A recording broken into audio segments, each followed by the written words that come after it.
Hello, everybody. Welcome back to our How To Corner. I'm Will Gray, your neighborhood physical therapist and sports skills trainer. In today's episode, we'll be discussing football skill training. Before we get started, please like, share, subscribe, comment, let us know what you want us to discuss, and also anything that you want us to cover. Please do so. And with that being said, let's get going. In today's episode, we're going to talk about football skill training. I thought this was very important to talk about now in this part of the summer due to the fact that football season is right around the corner. And I know a lot of people are out here training and trying to get better. So, the key focus of this discussion today will be what is football training, the importance of football training, how to train, benefits of training, skill acquired from training, and list of drills for different positions. Now, I know somebody would ask me, why did I decide to do this type of video? It's because of the fact that with the transfer portal being what it is right now, it's very important for most high school athletes to realize that you need to be really good when you show up. There's no more developing going on. You have smaller places that do development, like junior colleges, maybe smaller, NCAA schools, D2s, sometimes D3s. But for the most part, there's not much development going on. And when we're talking about good development, once you get to college, man, they really want you to be able to play at all levels. So I thought it was really important because I think a lot of kids now have a misconception of what it means for them to get better in this world of NIL and transfer portal. So, what is football skill training? Football skill training consists of a few things for me: agility drills, footwork drill, positional fundamental drills for your position, whether you play linebacker, quarterback, safety, corner, running back, receiver, whatever. Strength and conditioning drills that challenge the athletes mentally. That is what football skill training is. Equipment use, simple equipment: cones, agility ladders, rings, hex rings, football weights, resistant bands, depending on what you're trying to accomplish. Okay. So it doesn't take much to get started. It's what you do when you get started, right? Now, the benefits of it. The benefits of skills training is very simple and straightforward. It's going to improve your conditioning. It's going to help with injury prevention. It's going to enhance your performance. You're going to learn transferable skills, increase your confidence in skills, and increase your speed and quickness, all right, as well as your health. Now, let's get to the core football skills as far as what it means to play the sport. Running and agility are probably the most obvious of everything in football. For me, I think football players are probably the most athletic when it comes to just raw athleticism. But with that raw athleticism, like power, strength, speed, a lot of football players are not always as coordinated or have the ability to be able to harness that raw athleticism and put it into a place of being able to play, fast, quick, use that athleticism when it's necessary. So running agility for me is super important because footwork, speed cuts, directional changes. For you to play that sport, it's all about angles, right? They're all about angles. Everything in it is angles. So you have to have the proper footwork. You have to have the proper ability to be able to speed up, slow down, make cuts, and change directions. Now, from a passing and catching slash covering standpoint, throwing the football, obviously for quarterbacks, I think a fundamental start there is also important because there has to be some level of base or understanding on what really makes you a better thrower of the football. Route running for receivers in high school, pretty much there's like three routes guys want to run. It's going to be a goal, a post, or my favorite, some type of actual screen or a bubble or something so they can get off their moves. But your hand-eye coordination and body positioning matter when it comes to catching as well as covering the football. I say covering, playing corner, defensive side of the football, and then the proper covering techniques. I'm going to say this right now. And the reason I'm going to say this because I know it's going to make some people upset, but it has to be said. I'm in Mississippi. I like to think we have some of the best talent, when it comes to football, just per capita. And right now, I think we have some of the worst development, period. Like when I say development, I don't even mean like they come into college as a finished product, but I'm talking about like just just the fundamentals of playing the position. There's too many corners who cannot play corner but they're tall and they're long, and somebody's told that they can play corner. So it helps to be able to have certain things before you show up, to be able to have the opportunity to show your skill. Because if you're not where you need to be in about a year or two, man, you getting out of there. Like, they're gonna recruit over you. So from a development standpoint, covering techniques are very lackluster. Either most high schools are playing cover three, and that's pretty much it. Keep everything in front of you. Don't let anybody get bombed overhead. Right. Now let's talk about the blocking and tackling. Safe technique with tackling, obviously, and blocking is all about leverage as well as with tackling also. And then there's hand placement on both sides. Right. So these are the core football skills that I feel like a lot of times we don't really focus on or don't realize that these are the pillars of what makes a great football player. Now, essential drills for skill development and passing drills, right? If you're a quarterback, all right, and we work on your throwing mechanics, all right, and throwing mechanics is your foot, your feet, the ball, where it's placed in your throwing, and being a throw-out platform, you still need to have your receivers with you on the field so you can have partner throws, getting accustomed to your receivers, how they come out of breaks, the speed, how they run certain routes, and then target throws, the accuracy of when you throw the ball, like or how you throw the ball. If you're throwing an out route from one hash to the other, that ball has to come out so early. But at the same time, if you don't have the arm strength, anticipation to be able to get it there, you're never throwing that in an actual real game because you're going to get undercut and picked off, right? Or even throwing a speed out against the boundary. Like, it's a timing, and it's also seeing what you need to see before the ball snap, identifying coverage because he covered two, he's squatting on that, he's pushing that down, squatting on his pick. So a lot of times when we're doing target throwing or moving target throws, you're really focusing on ball placement with your receiver. I'm sorry. Now, catching drills, right? A catching drill should not be tied into just standing still or running a deep ball and catching over the shoulder. You really need to be trying to catch the ball with coverage attached. Also, being able to do the sideline catches or the over the shoulder catches, understanding how your hands should be set up to catch the slant across the middle or to be able to catch that dig in coverage and when to get down. So a lot of catching drills are not really catching drills. They're just you running around catching the ball, which is cool. That's very level one. But if you're trying to really improve your hand-eye coordination, you have issues with dropping the football, you probably don't have catching drills that are really applied to your weakness, right? Agility drills. For me, agility drills are super, super simple. Cone drills, ladder work, shoulder runs. Seriously. I watch Instagram sometimes. I watch YouTube probably a lot more. I see way too many actual drills that are just cool. Bro, you're not gonna backpedal, open up, whether it's to the side, whether it's to the boundary or to the ball or the field, and reverse field, meaning speed turn the other way to run out, drive back on the ball and catch the ball. You're never doing that. Like, it does not apply. Like, you're not doing that. If you do that, you probably beat 4 times in a route. You just are. So agility drills for me is just doing the simple things that can be applicable. Clean up the footwork, make sure you have good foot placement on certain things, as well as just understanding what drills make you better. All right, blocking and tackling drills, step over bash, sled work, form tackling, sure, angles too, like angles, like especially blocking drills. Like if you got a guy who's a speed rusher, right?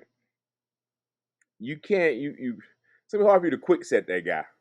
Like come over and get and try to get to him before he gets to it's gonna be hard. You have to understand leverage, angles, what he likes to do, and try to have a plan in place. It helps you more. There's a lot of athletes who play NFL line, O line, and who talk about their approaches to the game. It'll really surprise you. All of them are different. There's no one way to do it. It'll blow your mind if you really sat down and listened to them talk about what they do, how they approach it, their effectiveness with it. It'll blow your mind. Now, position specific drills, quarterback, footwork, receiver route trees, DBs in coverage and footwork, as well as lineman hand fighting drills.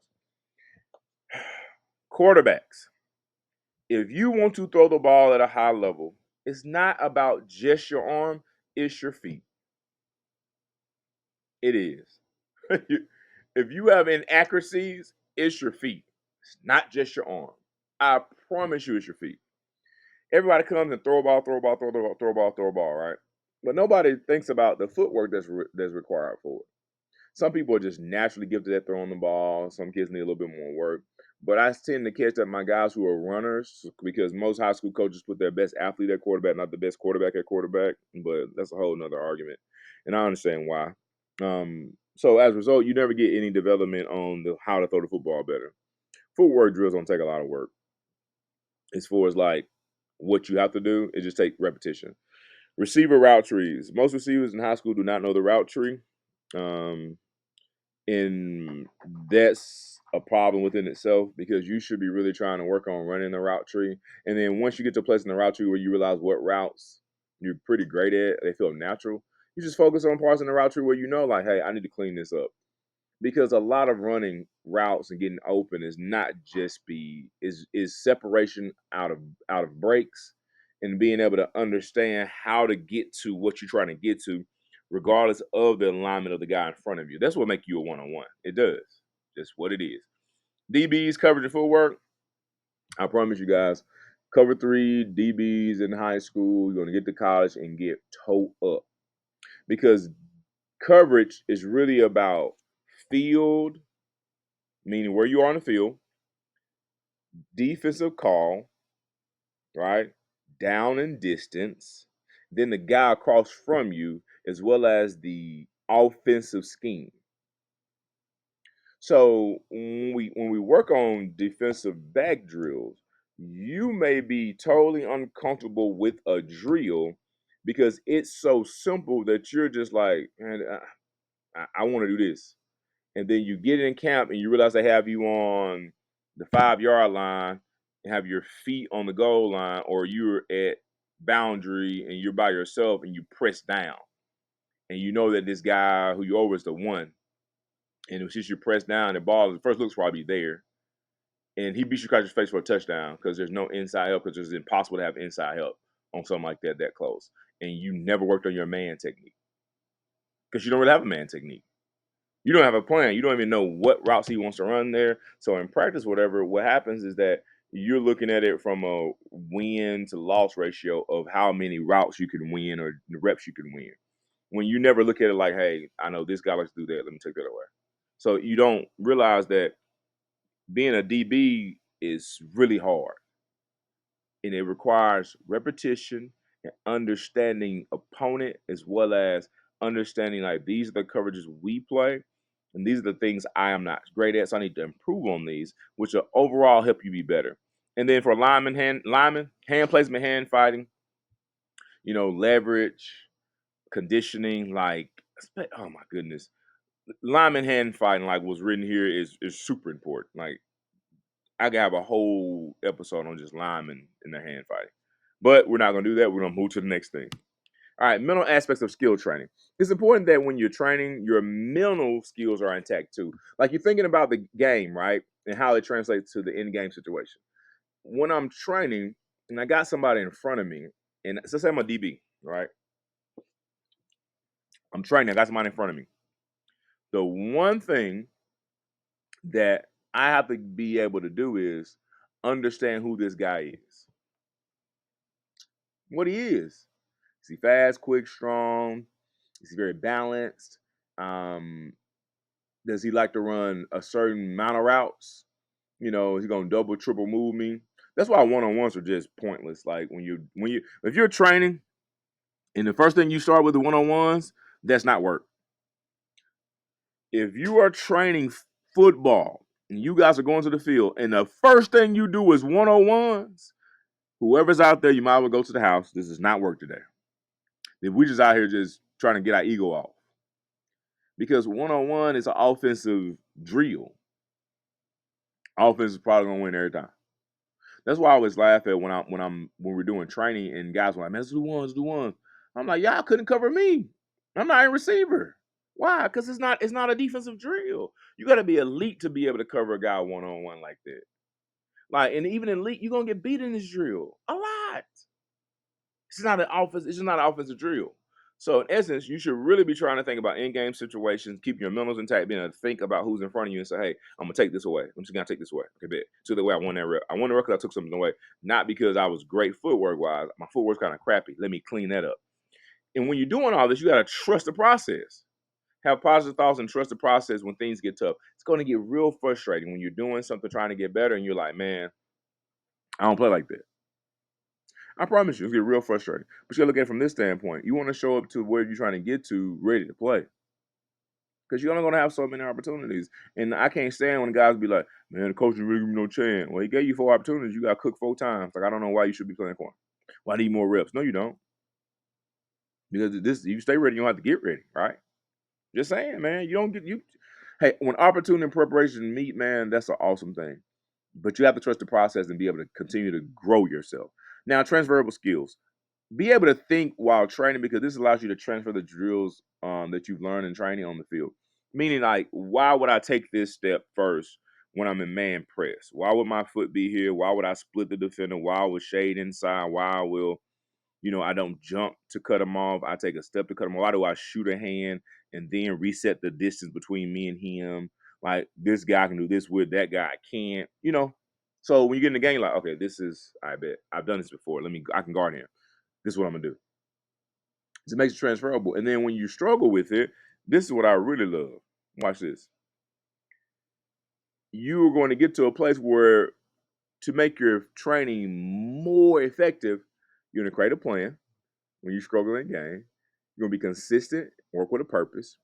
You're gonna focus on the fundamentals before advanced moves. You're gonna be really simplistic in things that you look at and you say, I didn't do this well. This is why I got beat. I didn't get beat because I can't feel my hip two, 3 times. No, I got beat because I'm jumping around.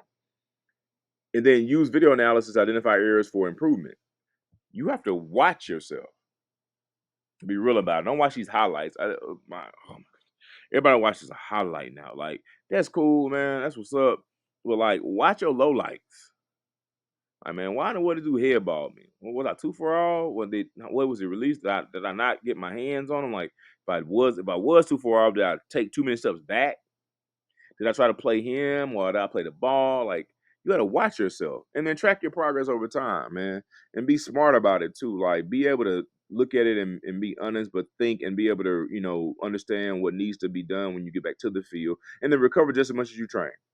I think if you were to implement all the things I talked about today and be very specific in what you do, I think you'll notice you could become a better player a lot quicker than most. And then as you go on, you just be one of those guys who can really do what you do at a high level. You just can. Now, with that being said, I want to end today's talk, man. Thank you so much for whoever made it to the end of this video. I know these videos are kind of longer because I'm trying to be as thorough as I possibly can be. And maybe not everybody listens, but that's cool. What we're trying to do is share information. So whether you get it now and get it later, at least you know it's out here. And if you could, please like, share, and subscribe. Contact us on all platforms in case you want to be able to discuss with us about trying to get better and improve. We're doing a lot of training over the summer, football wise.